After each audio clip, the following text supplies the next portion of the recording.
Boa tarde. Tá certo.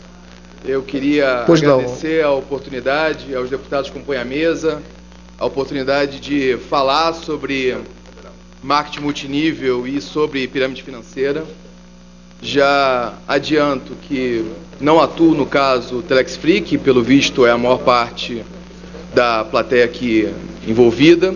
Conheço pela imprensa, sei que é uma liminar num processo judicial, e conhecia a nota técnica do Ministério da Fazenda. E eu queria partir dessa nossa breve conversa do que me parece que há de consenso aqui. E aí eu posso falar pelo Ministério Público Federal. Há consenso que há uma atividade ilícita que se chama marketing multinível, que é uma forma de venda direta em que há uma certa retribuição financeira também para quem arruma novos investidores, novos revendedores, e há uma atividade ilícita que se chama, tem vários nomes, mas se chama mais comumente no Brasil, e também é o termo em inglês, se chama pirâmide financeira. Então acho que isso todo mundo concorda. Há um crime, que está na lei de economia popular, e há uma atividade ilícita. Sem entrar no mérito da Telex Free, que repito que eu não conheço, há meios na literatura internacional, porque pirâmide há em todos os lugares. Também é bom que não pareça que só existe pirâmide ou marketing multinível no Brasil. Existe marketing multinível em todos os lugares, existe pirâmide em muitos lugares.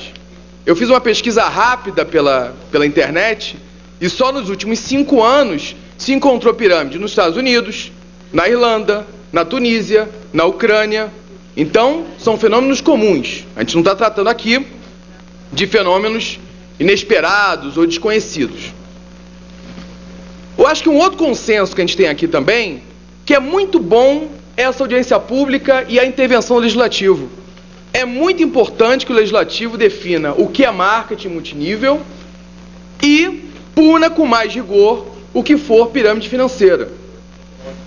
E por que a gente tem que punir?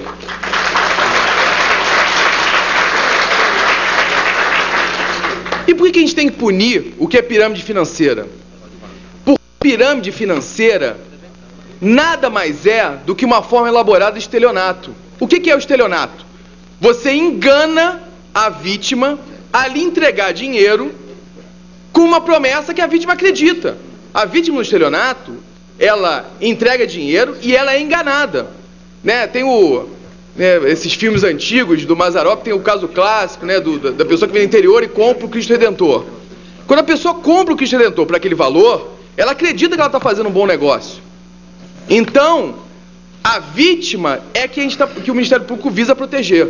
No momento que se entra com qualquer ação, e aí é justo que a sociedade considere adequado ou inadequado, né? Isso é uma questão de justiça, contra alguma empresa, o que se quer proteger são as vítimas, porque como o Ministério da Fazenda falou muito bem, as vítimas num esquema de pirâmide, elas só vão crescendo. Só que o esquema de pirâmide, ele tem uma outra característica muito nociva, que é o fato de, no começo, ela entregar dinheiro para aquela pessoa que no futuro vai ser sua vítima. Eu não sei se vocês já viram filmes estou fazendo uma analogia para simplificar. Em filmes de cassino, que às vezes no começo a pessoa ganha no 21, é mais ou menos a mesma coisa. No começo se ganha, com esse ganho das pessoas se convence outras pessoas que elas vão ganhar também, mas numa hora o esquema acaba. E por que o esquema acaba? Por esse motivo meramente matemático que o Ministério da Fazenda expôs. Vai ter um momento, se é realmente uma pirâmide, vai ter um momento que não vai haver mais investidores. Não vai haver mais gente interessada em pôr aquele dinheiro. Porque você só faz dinheiro se você traz investidores. E com isso, né, com esse círculo que eu fiz, a gente chega à conclusão do que diferencia uma pirâmide do marketing multinível. É a venda do produto. Se boa parte da renda do investidor vem de arrumar outros investidores, não é marketing multinível. Marketing multinível envolve venda de produto. O produto ou o serviço tem que ser vendido. Tem que haver consumidor externo para comprar isso. Se há consumidor externo, se há um número relevante de consumidores externos, é marketing multinível. Se meramente é busca de novos investidores, é esquema de pirâmide e vai ruir. É muito simples, é muito simples. De novo, não conheço o caso do Telex Free. Deixo a todos, seja no caso do Telex Free, seja no caso de outras empresas, que cada pessoa verifique a situação que está vivenciando e veja de onde vem o lucro do investidor. Porque se o produto é bom, naturalmente ele vai vender. Um exemplo que dão na literatura internacional é de, sei lá, um shampoo anti-caspa. Naturalmente vai ter muita gente que vai querer investir naquele shampoo anti-caspa, venda direta. É uma questão revolucionária. Mas, principalmente, vai ter muito consumidor que vai querer comprar esse shampoo anti-caspa. Produto que não vende não pode ser bom negócio. O produto tem que vender. Então, a grande questão sempre é essa. Da onde vem a renda do investidor? Vem da busca de outros investidores, em valores enormes, em valores muito grandes, ou vem da venda de um bom produto? Num caso, é atividade lícita. No outro caso, é atividade ilícita. E isso todo mundo concorda. Queria comentar, para terminar, e a minha manifestação seria especialmente simples, da questão dos tributos. Eu não precisava falar, poderia falar só sobre pirâmide, marketing multinível, e inclusive vim falar porque vi que isso é uma questão. Vou afirmar uma coisa, e com base no Código Tributário Nacional. Atividades ilícitas também pagam tributo. O pagamento de tributo não diferencia se uma atividade é lícita ou ilícita. Friso novamente, o que diferencia se alguma coisa é um marketing multinível ou uma pirâmide é a questão de se o rendimento vem do investidor, de arrumar novos investidores ou da venda do produto. Atividades ilícitas, quando são feitas com fachadas lícitas, como são empresas, pagam tributos. Isso é muito normal. Isso acontece comumente. Então, não é um fator diferenciador. Um exemplo, traficantes de drogas que usam uma empresa como lavagem de dinheiro. A empresa paga imposto. Mas o dinheiro vem... Eu já lhe respondi. Empresa... Se são usadas empresas por favor, fachadas... interpelações após as exposições. Contrabando. As empresas pagam impostos. Empresas que trazem mercadorias contrabandeadas, elas pagam alguns impostos. Não pagam alguns, claro. Não pagam os impostos da importação. Mas pagam imposto de renda. O mero pagamento de impostos não diferencia. E aí eu digo por quê? Porque o Código Tributário fala isso. O Código Tributário, no artigo 118, inciso 1, fala que não importa se a atividade é lícita ou ilícita para o pagamento de tributos. Isso está na base do sistema tributário. Não importa a licitude da atividade. Sustentável. Ele pode ser sustentável, melhor dizendo.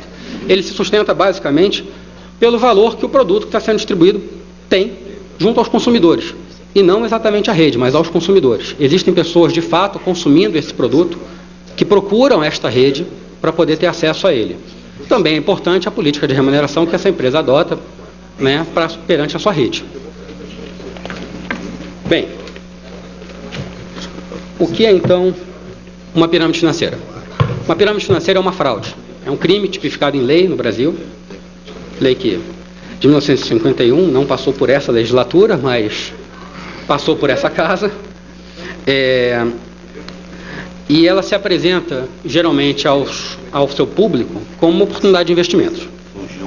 Nela, um investidor qualquer, paga para fazer parte de uma organização e esse recurso sobe via essa organização para a pessoa que o convidou ou para as pessoas que indiretamente o convidaram. As pirâmides, via de regra, se apresentam como empresas de marketing multinível. As pirâmides não se apresentam como pirâmides, porque senão elas estariam assumindo que cometem um crime. E numa pirâmide, o produto ele é majoritária ou exclusivamente consumido pela própria pirâmide. Então, os distribuidores são incentivados a comprar, a adquirir um produto que eles não consomem ou que eles não conseguem revender naquele volume. Numa pirâmide não há geração de riqueza, não há geração de valor, não há agregação de nada. Há só transferência de recurso de A para B ou de A para B e C.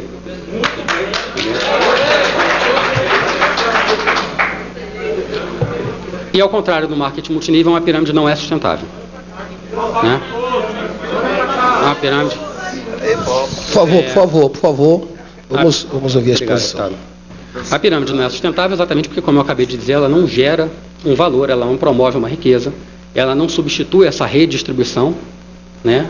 Ela só transfere recursos de A para B, né? E ela acaba uma hora batendo num limite intransponível da população, né? No caso, mais especificamente, ela acaba batendo no limite da população apta e interessada a fazer parte daquele sistema. Por favor, vamos ouvir. A exposição é sem interpelações. Nós pedimos ao plenário, por favor, que sigamos as regras estabelecidas entre nós no início da apresentação. Se uma pirâmide cresce, por exemplo, a taxa de 2 distribuidores para cada patrocinador, para cada um que convida, ela, num exercício de matemática muito simples, ela estouraria o limite da população brasileira entre o 26º e o 27º níveis. Estou falando aqui de 200 milhões de habitantes. E ela estouraria para o limite da população mundial, entre o 31º e o 32º níveis. São 7 bilhões, mais ou menos. Isso considerando que todos esses 7 bilhões estariam interessados em integrar essa pirâmide, né? Inclusive crianças, todo mundo. Uma pirâmide que cresce a cada 5, um degrau de 5 integrantes, ela vai estourar mais rápido, aí até o 12º nível na população brasileira, e se for com 10, ela não chega ao 9º nível, né? Ou seja, quem entrou no 8º nível nessa pirâmide que cresce em 10, não tem mais quem convidar, não consegue convidar mais 10. Bem, com esse entendimento de que ela é insustentável, quais são então os efeitos de uma pirâmide? A qualquer momento, uma pirâmide financeira vai ter sempre pessoas, uma pirâmide pura, vai ter sempre mais pessoas prejudicadas do que pessoas beneficiadas, a qualquer momento. Né? Por exemplo, a pirâmide que cresce 5, o primeiro chama 5, então aqueles 5, naquele momento, não conseguiram chamar mais ninguém, não receberam nada, só é 5 contra 1.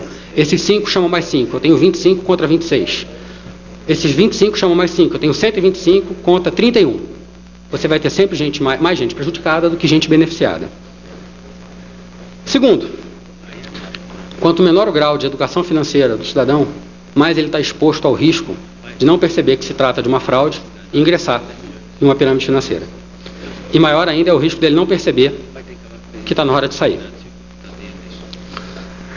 Terceiro, quanto mais demora a intervenção do poder público, maior o número de pessoas prejudicadas até você chegar àquele limite sobre o que eu falei, que é o da população apta e interessada em integrar a pirâmide. Finalizando, deputado, como ele prometia, eu vou trazer um caso de uma experiência internacional, essa sim sobre a qual eu me sinto confortável para falar. Foi um julgado da Federal Trade Commission. A Federal Trade Commission é um órgão da administração norte-americana, federal, que é algo como no Brasil entre um CAD mais CVM mais Senacom. Né? E ela abriu um processo contra a Amway Corporation, salvo engano, em 1975. E ao final do processo ela concluiu que não, a Amway não promove uma pirâmide financeira. Ela promove um negócio legítimo de marketing multinível. Eu estou falando, senhores, da Amway norte-americana em 1975. Eu não estou fazendo, como eu prometi, nenhum elogio, nenhuma crítica a nenhuma empresa que opere hoje. Isso foi um caso julgado já há 40 anos.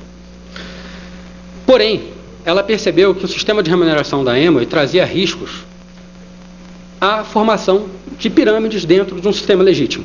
E, portanto, ela impôs algumas regras adicionais ao seu funcionamento, que, do ponto de vista da Secretaria de Acompanhamento Econômico, são muito úteis para prevenir que negócios de marketing multinível legítimos se tornem, mesmo a sua revelia, campo para a formação de pirâmides. A primeira regra que ela estabeleceu é um limite máximo de estoque por distribuidor. Um distribuidor não pode ter, a Amway fabrica produtos de limpeza, salvo engano, então o sujeito não pode ter o número que ele quiser de caixas de sabão guardado em casa para atingir um determinado nível, um determinado volume e um nível de bonificação. Ele tem um limite de estoque. Segundo, ele tem um limite mínimo de clientes externos. O sujeito só faz jus à sua bonificação se ele de fato estiver vendendo os produtos da Amway para fora da sua rede. Clientes externos são esses, são clientes que não estão participando da rede de distribuidores da Amway. Esses clientes têm que estar ativos, têm que estar comprando produtos. Se esse sujeito, se esse distribuidor atende esses dois critérios, ele faz jus, então, ao seu bônus. Há uma